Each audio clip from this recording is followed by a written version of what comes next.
Hello, everyone. Welcome. And thank you for joining Global Witness for this discussion.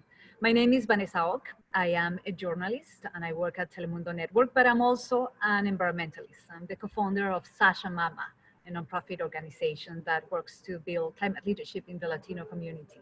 And it is truly my honor to be here with all of you as your moderator for this important conversation. In this hour, we will hear about the work that Global Witness is doing at an intersection of human rights and environmentalism, exposing how corruption, abuse of power, and illegal activities are behind the killing of women and men that are defending their land, their homes, and our planet. These brave people are called land and environmental defenders. And Global Witness found that last year, in 2019, was the deadliest year on record, with at least 212 environmental defenders killed for peacefully protecting their homes and also our planet. Before we begin, I want to make sure that you will be able to select the language that you want to listen to this conversation at the bottom of your Zoom screen. We have an interpreter who will be providing live translation in English and Spanish.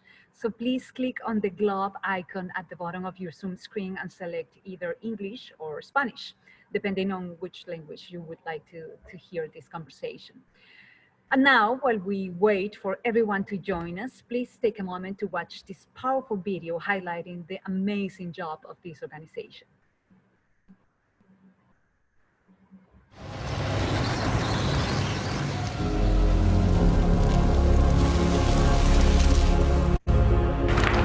Estamos pagando con nuestra vida, estamos pagando con nuestra cultura, estamos pagando con el peligro de extinguirnos. Desde el 2014 tuve orden de allanamiento, órdenes de captura, fueron allanadas mis casas. He estado retenida en varios momentos por quererme callar, que no siga defendiendo los derechos de los campesinos.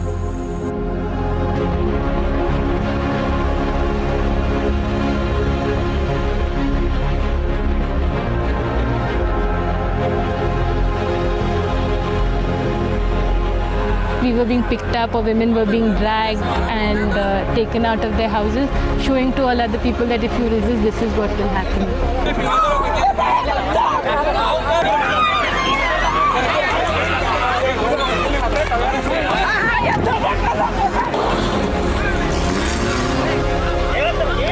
Es escapar de todo, de lo que sea. Así como le han matado los animales a uno, así también pueden enterrar a uno por ahí en cualquier momento.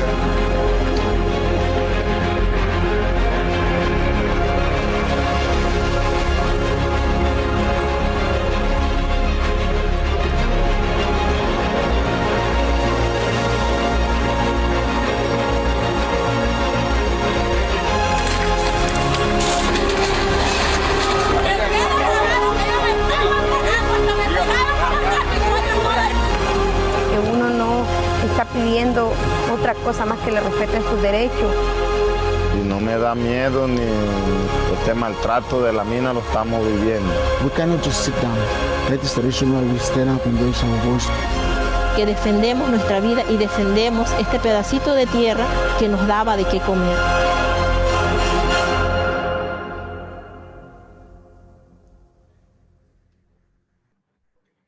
Well, what a powerful film. When I got in touch with this organization to work on this conversation with all of you, I wanted to share with you something because it's very relevant to what we just saw. I'm a journalist, and last year I got the opportunity to go to Michoacan in Mexico to do a story about the monarch butterflies. And it was spectacular to see this beauty of nature. And I met Don Homero. He's a defender of nature. He was the president of the Sanctuary of the Monarch Butterflies. And he did an amazing job in the years that he was the president. So much, I mean, his job had a great impact that last year, we had 220 million monarch butterflies come back to Michoacan, Mexico, and it was just a spectacular show of nature. And 2 weeks after we did the story, Don Homero was killed. And it was just heartbreaking to see, even as a journalist, for me, I was shaken to see how devastating and how tragic this is, that these people are working and they are exposing their life to protect what they love and what we should all be protecting. So the job that you are doing, that Global Witness is doing, is critical today more than ever. So with that, I would like to introduce to you our esteemed guests who will join us from the field of storytelling and activism, and I'm truly honored to have this conversation with them today. So first of all, I want to welcome Seema Joshi. She is the Director of Campaigns of Global Witness. So welcome, Seema. We also have with us Gaby Derbyshire. She is part of the board of directors of Global Witness, Upworthy, and the Daily Dot. So welcome, Gaby. We also have with us Edward Seawick. He is an Academy and Emmy Award-winning producer. He's a writer and director and a member of the Global Witness Advisory Board. So welcome, Edward. With us today is also Angelica Ortiz. She is a land and environmental defender, representative of the Wayuu indigenous people in Colombia. Bienvenida, Angelica, gracias. We also have with us Julianne Miranda Brobeck. She is the head of US Communications and Global Partnership for Global Witness. So thank you, Julianne. And I would also like to add that we are joined by Global Witness CEO Mike Davis in the UK and co-founder Patrick Ali and Simon Taylor join us from Greece and from Spain. So hello, everyone in all the different languages and time zones. It's great to have you. So I would like to begin our conversation with you, Seema. As the campaign director for this organization, let me start with a question for you. When and why did Global Witness start to investigate the murders of environmental defenders? And who is behind these killings? I mean, thank you, Vanessa. I mean, it's a really important question that you've started with. It was the murder of ex-colleague Chuck Woody that first inspired Global Witness to start documenting the killing of citizens around the world as they defended their land, forests, and rivers against state or corporate exploitation. Chuck Woody, he was a prominent activist in Cambodia, and he had previously worked for Global Witness. On the day of his murder in April 2012, he was showing journalists an illegal logging operation in southern Cambodia. There was an altercation with members of the police. He was shot dead by a military police officer. An investigation into his death was dropped just a few days later. Woody's killing has resonated not just in Cambodia, but globally. And really, this is what inspired Global Witness to start to document killings on an annual basis since 2012. You know, as is highlighted in the video, you know, many of the world's worst environmental and human rights abuses are driven by the exploitation of natural resources and corruption in global political and economic systems. And essentially, Global Witness is campaigning to end this. You know, as the global rush for land gathers pace, communities, particularly indigenous ones that are disproportionately affected and attacked around the world, are locked in deadly struggles against governments, companies, and criminal gangs that are grabbing their lands for everyday products that line our shelves. You've asked a really important question about who's behind these killings. The underreporting and widespread immunity and corruption makes it difficult to identify the perpetrators. But in our last report, we were able to link state forces to 37 of the total of 212 murders documented. Private actors like hitmen, criminal gangs, and private security guards were also suspected of involvement in those cases. And what we do know, and as we report in the report, is that you know, most of these killings are in fact linked to mining operations, agribusiness like palm oil, as well as illegal logging. So, you know, that's clear with these massive sort of economic activities, there's big profits to be made, you know, in the country and often, you know, by governments themselves. Yeah, it's outrageous to think that they are, I mean, willing and able to kill somebody for profits, and unbelievable. How have the threats and killings changed over time? And why do you think that last year was the deadliest on record? Yeah, I mean, as you said, unfortunately, the continued documentation since 2012 shows that the threats and the violence that environmental defenders face continues to increase. Over the half of the reportings that, the killings that we reported were actually in 2 countries alone, Colombia and the Philippines. But, they're not the only 2 countries, as the report shows. There's a trend across countries. If we look at Colombia, Honduras, the Philippines, the killings rose substantially in just from 2018 to 2019. And that is very disturbing and very worrying. The UN documented in Colombia almost a 50% rise in the killing of women. These are very worrying statistics. In the Amazon, the climate crisis, and we're saying that defenders are on the front line of defending us. In 2019, the Amazon region alone saw 33 deaths, with 90% of the deaths in Brazil happening in the Amazon. So, and as you rightly said, I mean, this is killings, but also there, in addition to killings, you have the countless sort of attacks or threats that are made against defenders in an effort to silence them. So this includes sort of arrest, death threats, lawsuits, and other forms of criminalization. And because criminalization can take many forms, it's hard to actually track and tackle. So sometimes it can come down to governments twisting laws, let's say in an effort to quote unquote protect the public interest and stamp out peaceful protests, or it's just an effort to silence voices, or they pass new legislation that curtails human rights and environmental protections. And there's other efforts like locking up activists into legal battles, so they're actually prevented from doing their work. The criminalization of activists as terrorists or labeling defenders as anti-development, is part of an effort to delegitimize these community concerns. Your question as to why is this happening? My God, I mean, it reflects a lot of things. It reflects the fact that actually profit still seems to be more important than people and the planet.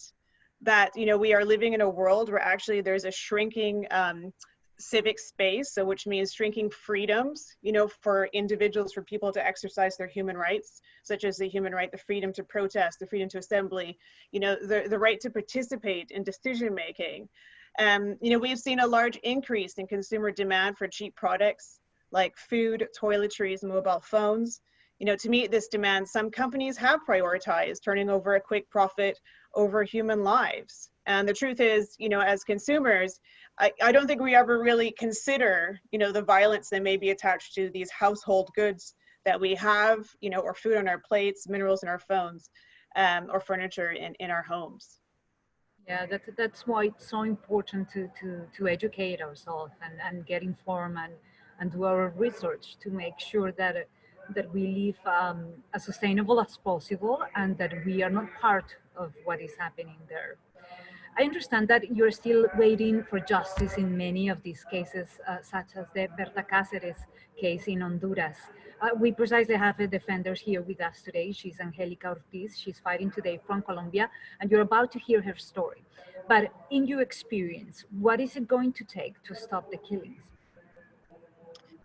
It's going to take, action at all levels, to be frank. I mean, we really need to stand in solidarity with land and environmental defenders. This means that we have to listen to their demands. We have to amplify them. It's obvious that both governments, around the world and companies, they have failed in their obligations in the instance of governments, but also responsibilities to really protect and respect the rights of defenders. Governments need to urgently address insecure land rights, protect defenders' rights to safety. They need to investigate and ensure that justice happens when defenders are attacked. Governments, they have to respect human rights and environmental defenders. This means that actually for companies, often, in their supply chains, there's conflict and attacks within the supply chain itself. Companies need to be taking preventative, proactive efforts to identify these instances and to basically take steps to act responsibly, so that actually the conflicts, they are addressed and they're prevented. Companies need to have zero tolerance policies. against threats against defenders. And that means throughout their supply chain, not just in their direct operations, but their indirect operations. And they should be fully cooperating in attacks. Investors are an interesting, yet critical, lens to add to this. Investors, they should screen portfolios for defender-related risks and establish early warning systems to detect and prevent provincial conflicts, and include contractual provisions, with projects they're supporting, companies they're investing in, there should have clear policies and procedures to monitor against threats and harm to defenders that they face that are linked to their operations. I mean, for me, just the last point I want to really make on this is that, it's very important that we understand that this is a global issue. Like, even if the highest number of deaths were reported in Colombia, and in the Philippines, the truth is that often these are linked to foreign company operations. Often they can be American companies operating in these countries, or Canadian companies, or a whole bunch. So I think this is an international issue. These are often foreign companies that are actually directly sort of in charge of these mining operations, or they're foreign companies that are purchasing, let's say, palm oil, for example, and are involved in the chain. So because of that, we all need to take action, and we all need to rise, and take climate justice related actions that it also include addressing inequalities, within this space. So really this means working to push back the wave of measures governments around the world have been taking to close down the space for peaceful protest. You're absolutely right, and what great recommendations. I think we need to be responsible and hold people accountable at all levels. I mean, the corporations, the people that are working for these corporations, they have to really reflect on what is happening. And if you don't speak up, you are part of those murders. Well, thank you so much, Sima, for the wonderful job that you do and for your passion and dedication for this work. Thank you very much. 1 out of every 10 killings were women in 2019. And alarmingly, killings of women defenders in Colombia are up 50% in the last year alone. We have just heard a bit about the struggle of Angelica Ortiz. She joined us today live from Colombia, and I would like to present a short clip about her story. But as a reminder, please be sure to select your language at the bottom of the Zoom screen. We have the interpreter who will be providing live translation from Spanish into English while we hear from Angelica. So to select your language, please click on the globe icon at the bottom of your Zoom screen and select either English or Spanish, depending on your preference.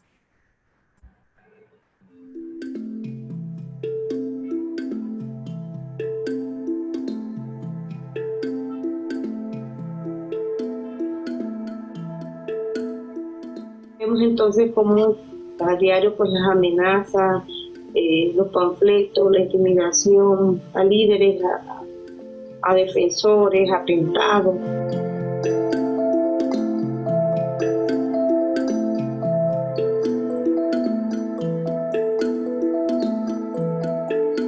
Lamentablemente Colombia registra las cifras más grandes en cuanto a asesinatos de líderes y de defensores en este momento. Las mujeres siempre tenemos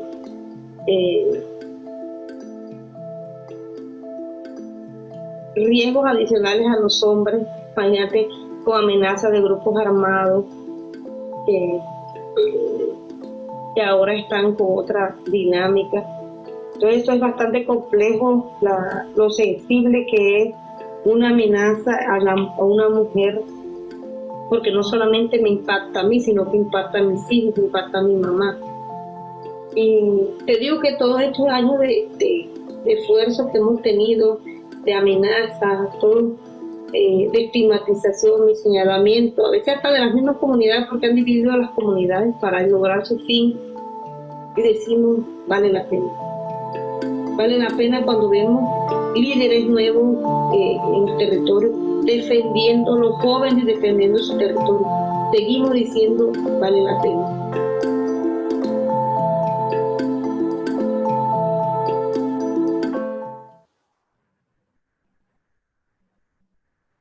Thank you so much. That was an amazing testimony from Angelica. Angelica, quiero invitarte a que nos estés con nosotros. Ahí ya te estoy viendo. Gracias por estar aquí con nosotros. Bienvenida. Thank you, Angélica, for being with us. And thank you for your powerful testimony. Muchas gracias por ser tan valiente. So my first question for you is, what inspired you to start engaging in environmental activism, particularly big mining projects? And what kind of threats do you face doing so? So la pregunta, Angélica, es ¿qué te inspiró a comenzar a trabajar en activismo ambiental, específicamente contra proyectos de las minas, y qué amenazas has recibido por este trabajo?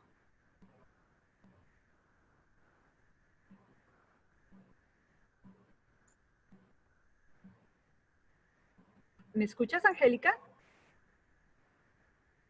Hola, sí, te estoy escuchando ahora. ¿Escuchaste mi pregunta o te la repito? No, repite por favor. Okay, Angélica is in Colombia, in Guajira, that is a region where the Wayuu community lives. So she's very far away. So I will repeat the question because she didn't get it at first time. So la pregunta es, ¿qué te inspiró a comenzar a trabajar en el activismo ambiental, especialmente en estos proyectos de las minerías, y qué tipo de amenazas has recibido por tu trabajo? Bueno, primero que todo presentarme. Mi nombre es Angélica Ortiz, soy del clan Ipuana. Estoy en La Guajira, al norte de Colombia, en fronteras con Venezuela. Hago parte del movimiento Fuerza de Mujeres Wayuu, pero también de otras redes y organizaciones aquí en defensa de los derechos humanos y derechos ambientales. Bueno, esa pregunta siempre como que vuelve al inicio del tejido, de este proceso de defensa territorial. Hay algo motivador y son pues las afectaciones que se han venido viviendo a raíz de la explotación, transporte y cargue del carbón de la empresa multinacional Cerrejón, que es de propiedad de BHP Billington, Anglo American y Glencore. Esta empresa ha desalojado de manera arbitraria, como lo vimos en el video. Fue el caso de la comunidad de Roche, que fue desalojada por la fuerza pública y compañía de la empresa. Esto sucedió en febrero de 2018. Ese tipo de situaciones donde la gente está sola en el desconocimiento de sus derechos nos han motivado, no a Angélica, sino a muchos líderes y lideresas en La Guajira y en Colombia para seguir defendiendo nuestro territorio. Aparte de eso, pues La Guajira es una zona semidesértica, la cual escasea el agua cada vez más. El agua de buena calidad y de buena condición cada vez es menor. También a la expansión de la minería se han ido desapareciendo más de 14 afluentes que estaban donde ubicaban esas comunidades. Todo este tipo de situaciones nos han llevado a alzar la voz, a enfrentar este gran monstruo que tiene el poder, tiene la alianza con los entes gubernamentales del Estado, quienes se encargan de impartir leyes a favor de las empresas. Lamentablemente, el registro no es alentador de Colombia. Ocupamos el primer lugar en asesinato de líderes defensores ambientales, pero la cifra es bastante escandalosa. A lo que va corrido del año 2020, en Colombia se han asesinado más de 180 defensores, líderes, lideresas, y ha venido, como lo decía en su presentación, la que me antecedió, que ha venido aumentando el asesinato a lideresas. Anteriormente no se veían los asesinatos de las mujeres, lamentablemente cada día es más normal. Eso que estás diciendo, Angélica, porque es una cifra terrible. I mean, it's a terrible statistic to say all the people have been ready. Mi pregunta es, ¿qué crees que se necesita para que esto termine, para que esto pare y no sigan matando defensores de la naturaleza? What is it needed for the threats and the killing to stop? Vale, mira, necesitamos voluntad política. Desde el presidente, que ha venido naturalizando en su discurso, minimizando lo que viene sucediendo en Colombia. Y lo digo porque en declaraciones anteriores, en Colombia este año, en lo que va a ocurrir, de este año van 45 masacres. De esas 45 masacres, solamente de esas 45 masacres se registran 185 muertos. Y el presidente sale a decir que no son masacres, sino homicidios colectivos, quitándole la verdadera frialdad, crueldad con lo que se ha venido haciendo en los territorios. ¿Cuáles son los territorios afectados? Los territorios de los indígenas, los territorios de los afros, pero también los territorios de los campesinos.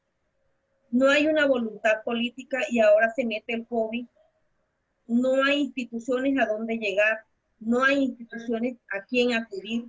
El aparato estatal está todo teletrabajo y quién contesta un teléfono, quién responde un correo. Nos han dejado solos y solas en este momento. En Colombia estamos en una situación muy complicada. Por semana son 3 líderes, 4 líderes que son asesinados. Esto es delicado, es complicado. Y si hablamos de todas las amenazas que han venido ocurriendo, no solamente el asesinato, sino esas otras formas de violencia por silenciar nuestras voces. Claro. Una situación muy difícil. It is such a difficult situation for the people that are working to protect our planet, and I want to thank Angélica for her extraordinary courage and for sharing with us this important story today.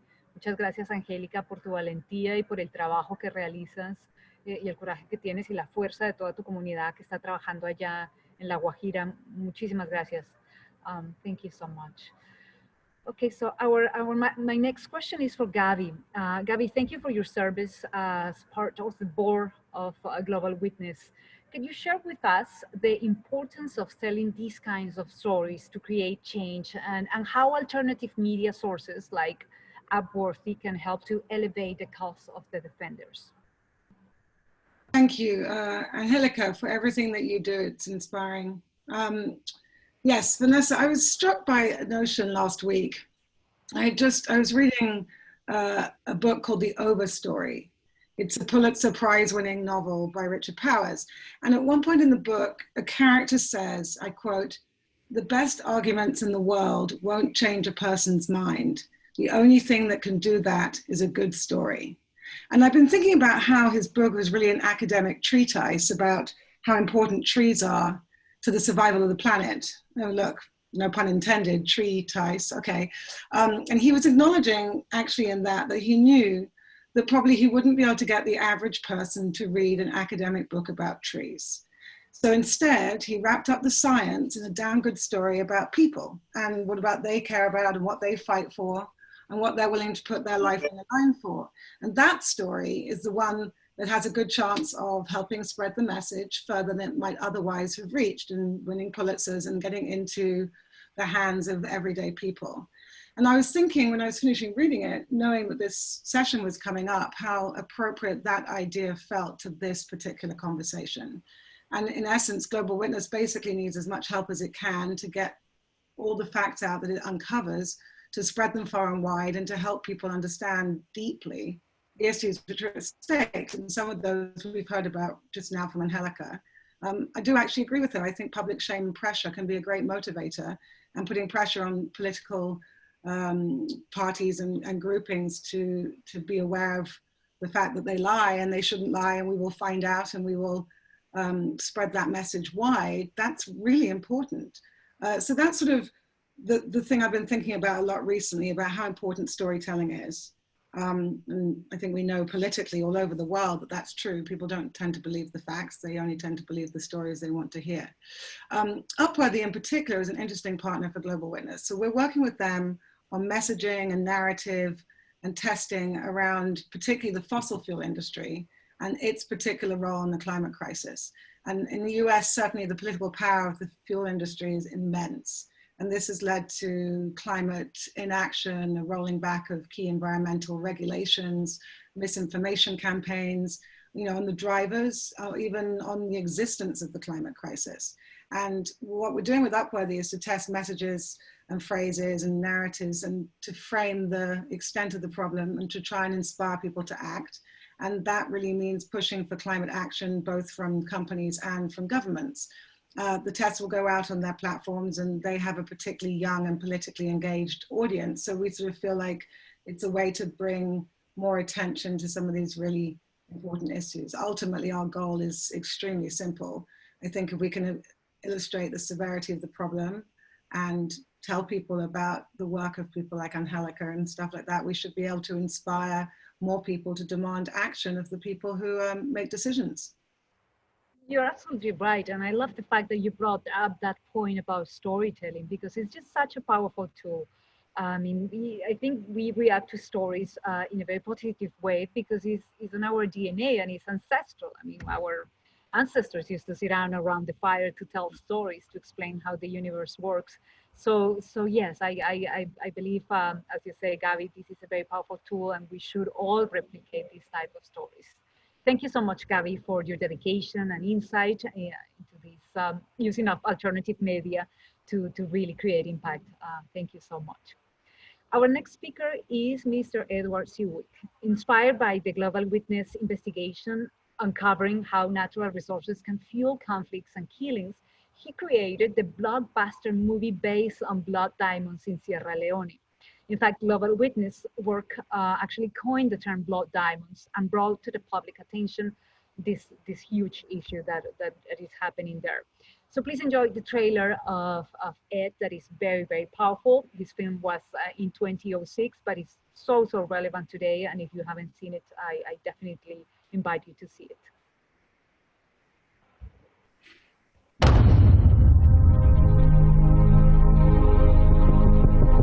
It came from the heart of the earth. A stone so rare, men will do anything to possess it. And all who touch it are left with blood on their hands. That diamond is my ticket out of this God-forsaken continent. So what are you? Smuggler? You're a journalist. So tell me you're here to make a difference, huh? And you're here to make a buck? You know, in America it's bling bling, but out here it's bling bang. Where did you bury it? The only reason you're still alive is because you haven't told anyone where it is. You will find it for me. My son! Where is my son? What if I helped you find your family? That makes us partners! I am not your partner! You're using him. I'm using him, and you are using me, and this is how it works. You're gonna steal this diamond. I am his father! I must go find him!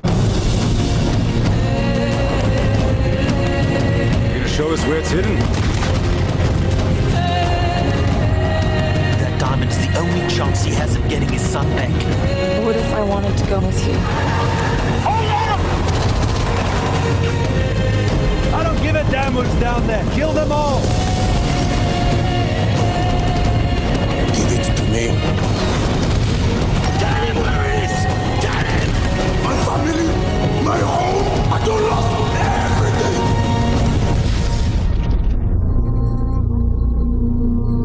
I will find you. If it takes my life.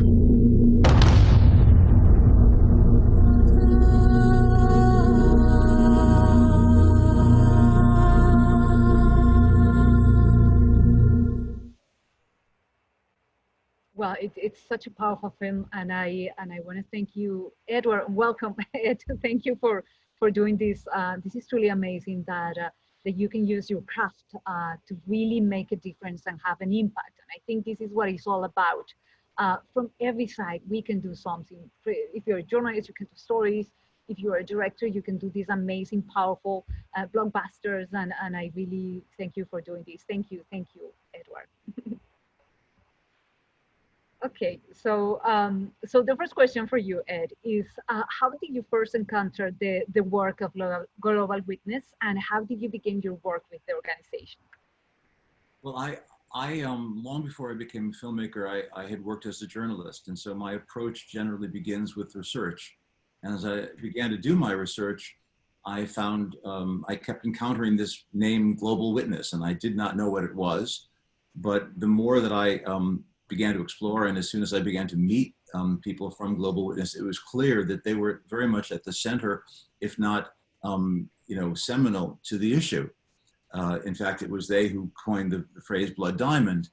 And so because I then contacted them and they were so available to me, they became a kind of passepartout to every aspect of the issue. And whether that was introducing me to diamond merchants, to smugglers, to other journalists, even to private military contractors, and drinking Jägermeister in bars in South Africa, it was a remarkable way for an artist to really try to find the bona fides of an issue.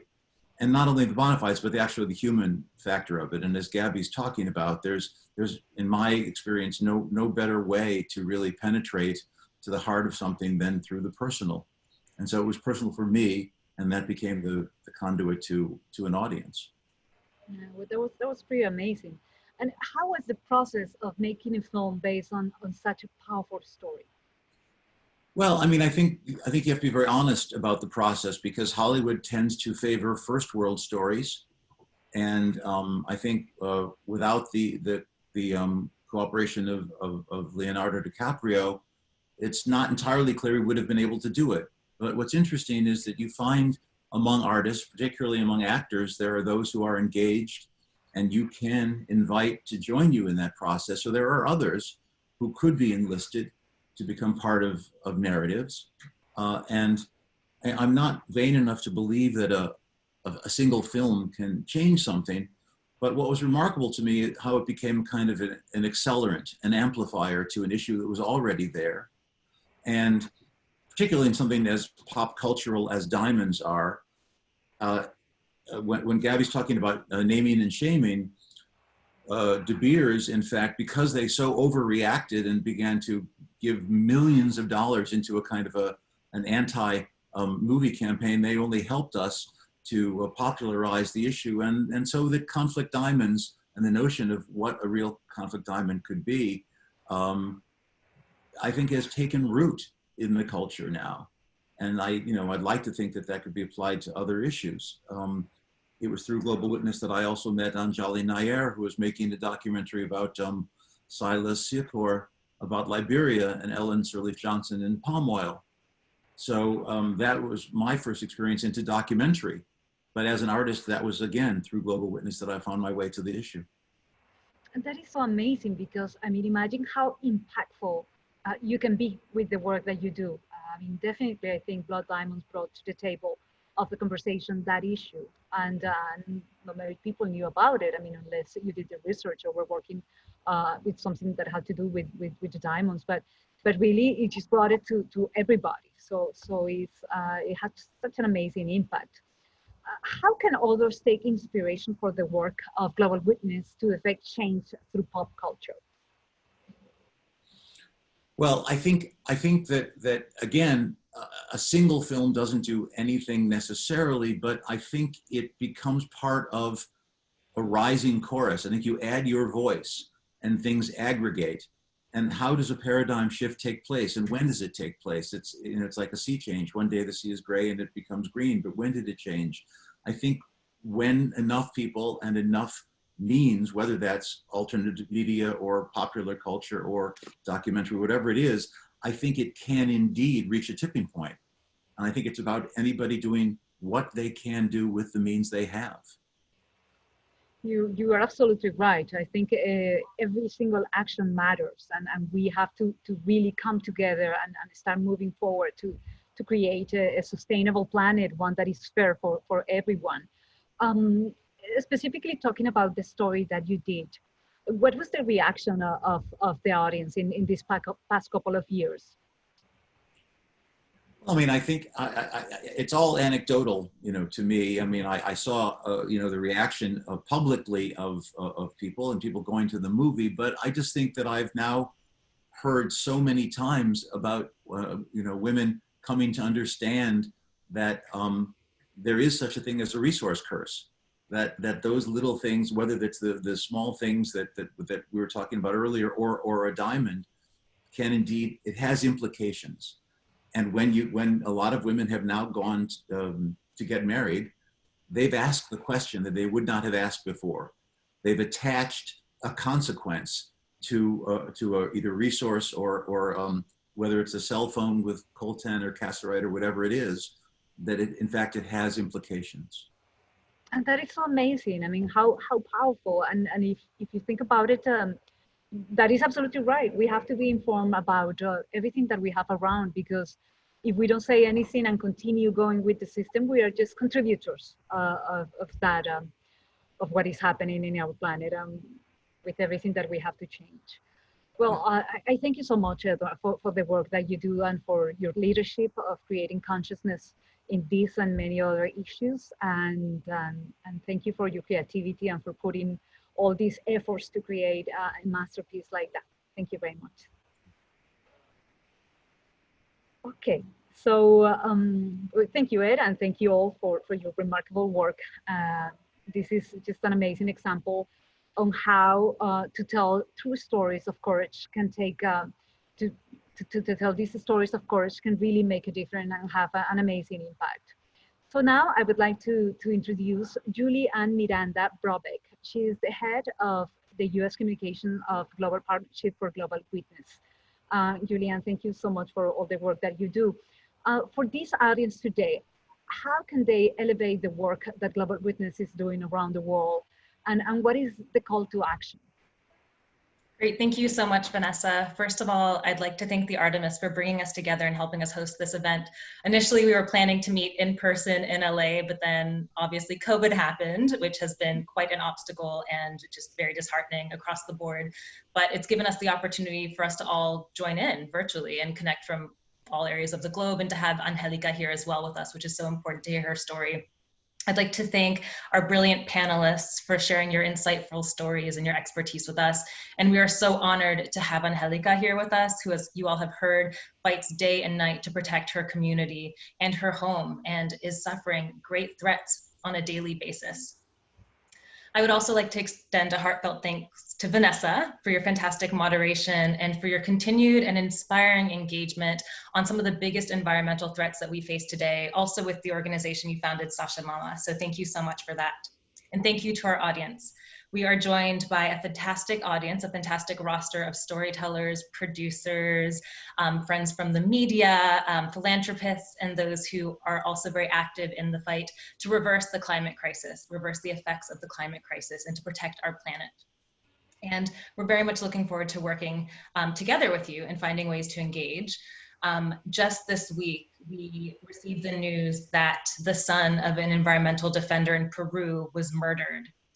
He was murdered as a reprisal for his father's work to stand up to illegal mining that is happening in Peru. He was murdered as a way to intimidate his family. It's sickening, and these killings absolutely must stop. We ask you to join us today and moving forward to help us get these very important stories out there, because the public needs to know about this. There needs to be more pressure on governments and companies, as we've heard. And there's such an opportunity to tell very strong and powerful stories around this. We can't do this alone. We need your help, whether it's working on a film project together or a script, narrating a film, lending your voice to the plight of environmental activists and defenders around the world, or even just using your social media platforms to amplify this very important content. And as ever, financial support is very much welcome and is essential to help us continue to investigate and bring light to these cases and push for reform and to protect these defenders. One example that I wanted to share with you really quickly. So this hasn't been announced officially yet, but I thought it would be a great opportunity with everyone on the line. It's a great example of how we can engage with different high-profile voices like yourselves. We've recently been engaging with the singer-songwriter Ellie Goulding, who coming up next month will be lending us her social media platforms for the day with the Pass the Mic initiative, the hashtag Pass the Mic, which many of you might be familiar with. So we'll be streaming our content on her platforms, reaching millions of those who are inspired to take action to protect environmental activists. And Ellie Goulding has also dedicated 2 of her recent concerts to us and allowed concert goers to donate. So they had the option to donate when they were purchasing tickets online. And we are so thankful to Ellie for engaging with us in such a way. And we hope that we also have the opportunity to do that with you. And just additionally, we have engaged in really high level partnerships with media such as the Wall Street Journal, ABC, NBC, Reuters, and 60 Minutes, and have created bespoke film content and would also be very interested in exploring that with you as well. If you're interested in learning more about how you can engage with us and work with us, feel free to contact me directly. My email will be on the end slide here and in follow-up communication that you'll be receiving. But just really quickly, my email is JABrobeck, that's BROBECK, @globalwitness.org. And thank you so much for being here. We are so inspired by your interest and your passion for this issue, and together we can help defend tomorrow. Well, thank you so much, Julianne, and Global Witness for pursuing this critical and powerful work. And those of you that are able to offer you support financially or with your craft, with your talents, you should certainly get in touch with this organization.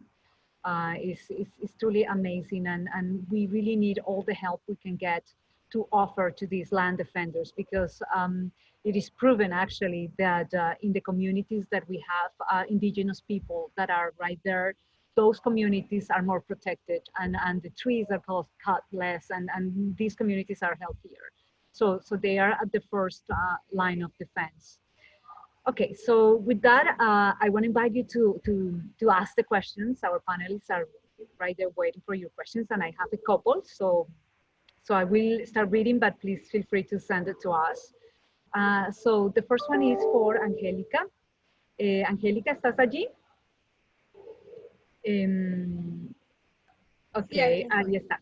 Okay, bien. So the first question is for you. So it says, how does the organization Global Witness have helped you with your struggle? Entonces, Angélica, prende primero que todo tu cámara para que te podamos ver. Y la pregunta es, ¿cómo esta organización Global Witness te ha ayudado a superar lo que tú estás enfrentando? Bueno, como les decía, lamentablemente, pues, en esta pandemia hemos estado solos y solas a nivel institucional. Creo que el trabajo y la labor que hace Global Witness es muy importante para la vida de los defensores y de las defensoras, porque realmente hay defensores que ni siquiera cuentan con un recurso para movilizarse a la hora de las amenazas, no cuenta con esa primera atención a la hora de la amenaza, de preservar la vida, de prevenir un asesinato. Y gracias a Global Witness pues, también se crean los contactos para poder acceder a esa ayuda y a visibilizar todo lo que viene ocurriendo en el territorio, en los territorios. El informe de Global Witness, un informe ha sido muy serio. En Colombia, lamentablemente, es un país donde todo se cruza el narcotráfico, el comercio ilegal, se cruza la minería extensiva y ahora viene la energía limpia, si le podemos llamar así. Y estamos levantando la voz y nos están amenazando y a veces nos toca salir de nuestros territorios y en ese momento necesitamos aliados como Global Witness y toda esa red que ellos tienen para apoyar en esos casos a líderes y defensores en nuestros territorios. Entonces, el apoyo invaluable de visibilización de lo que está ocurriendo primero y segundo, una medida económica porque a muchos defensores les salva la vida. Claro, claro. Muchísimas gracias, Angélica. It's so important what you're saying. All the help that you can get is absolutely critical. So the next question is for Ed. So somebody is asking if, do you think there is a potential in films to highlight the stories of brave environmental defenders like Angelica? And the person is asking if do you think her story could be effective?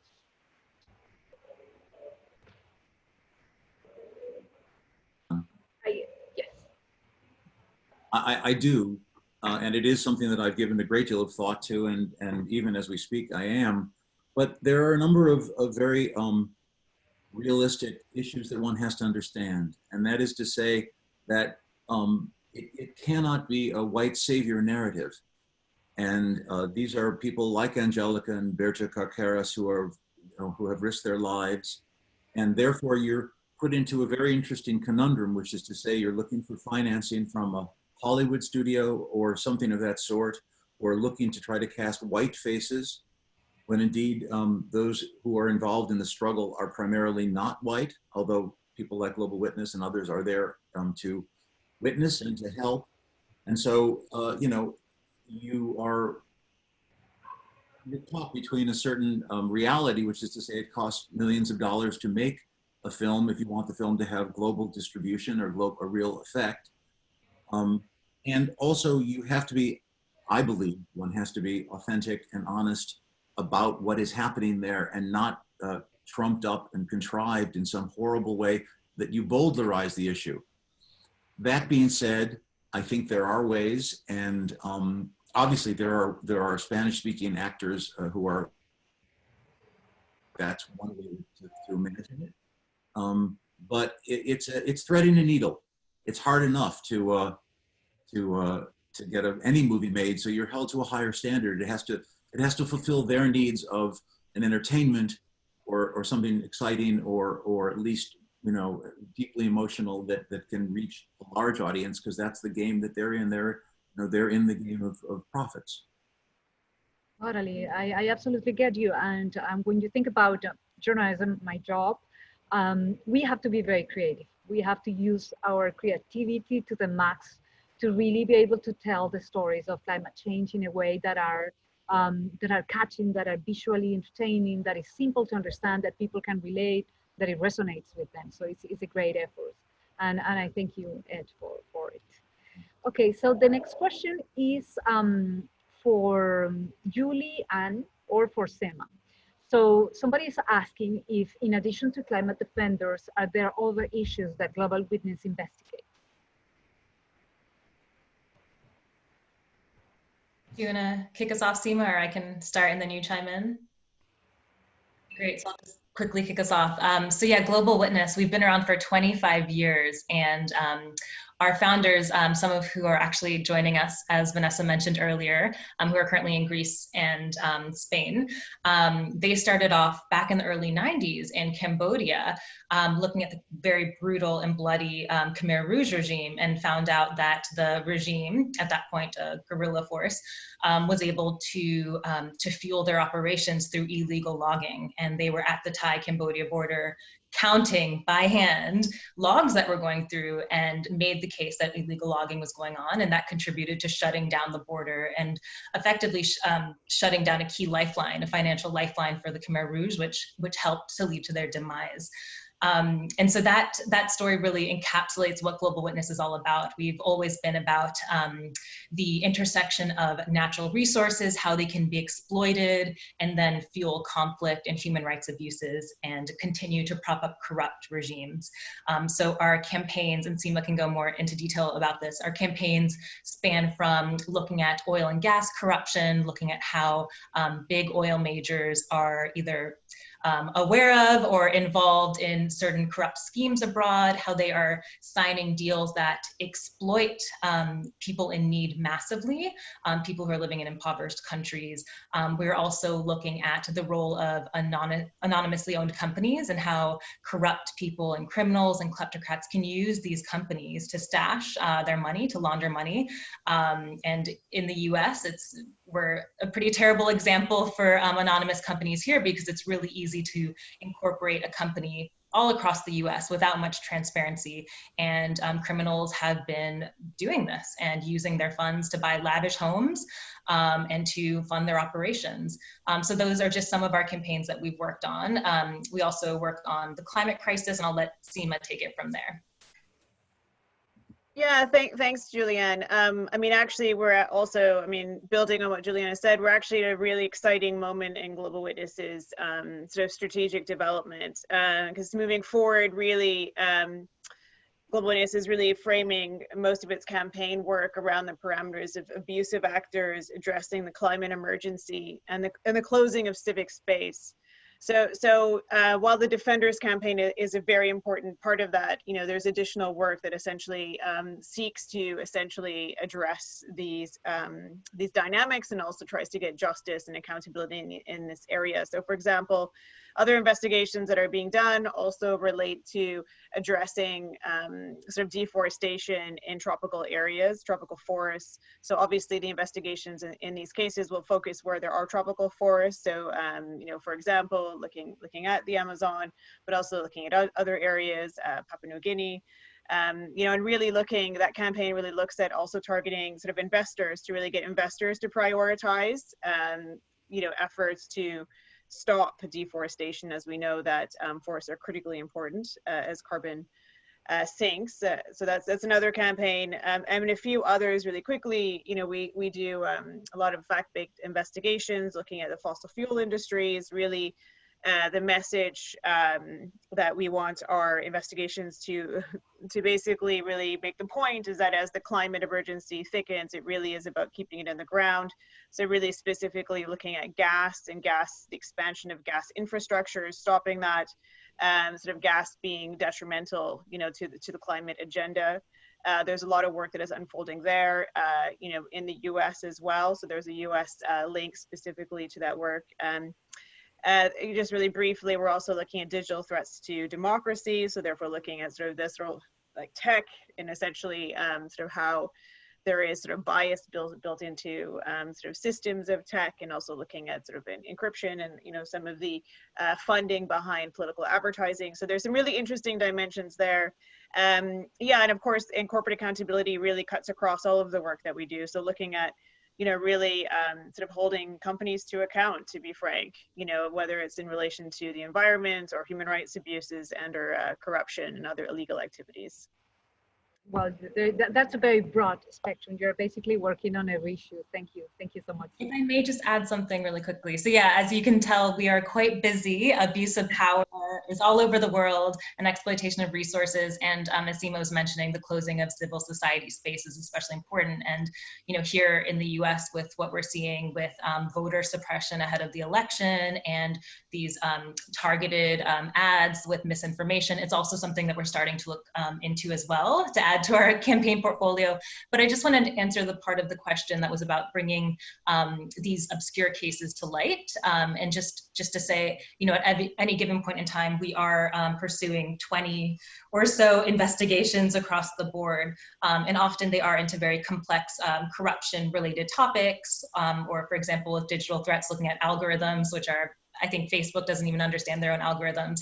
And so we have a very excellent team of investigators and campaigners that work hand in hand with our data analyst team and our communications team. And we work really hard to distill these complex narratives into bites of information that are accessible and that people can understand, and create a host of multimedia, some of which you've seen today. Wonderful. Thank you so much, Julianne. One last question for you, Ed. So Maya, she said she's a big fan of you, and she wants to know, how can we combine hero's arc storytelling that goes back to ancient Greece, and she said that you are so good at it, with indigenous form of storytelling that may emphasize the community over the individual? Sounds like there's another writer who's asked me that question. Gosh, I don't know if there is any story that separates the individual from community. I think those are the only stories worth telling. And I think that's actually always been at the center of my sense of what makes a good story. Even a story that seems so personal about two people is inevitably political about the context in which the story is taking place.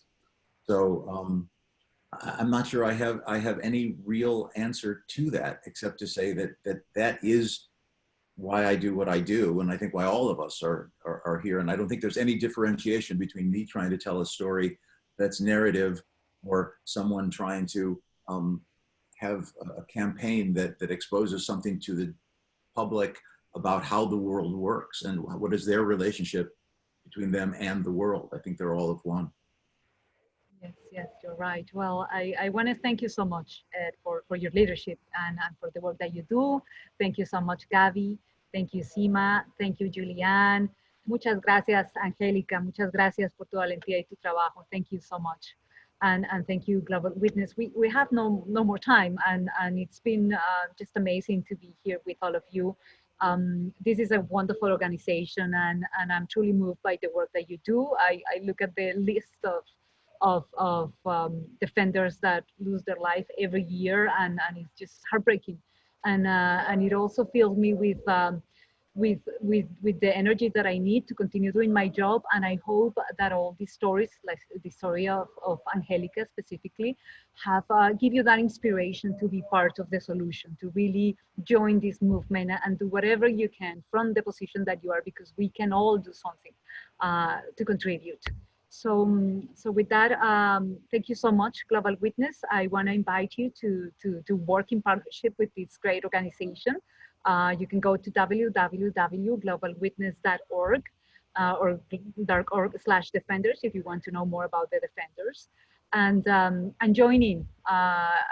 Every contribution is valuable, and every action and in any way that we can participate is powerful, and only together we can truly create this wonderful planet that we need, one that is sustainable, that is fair, and where all creatures can thrive.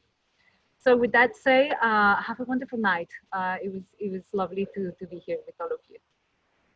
Gracias.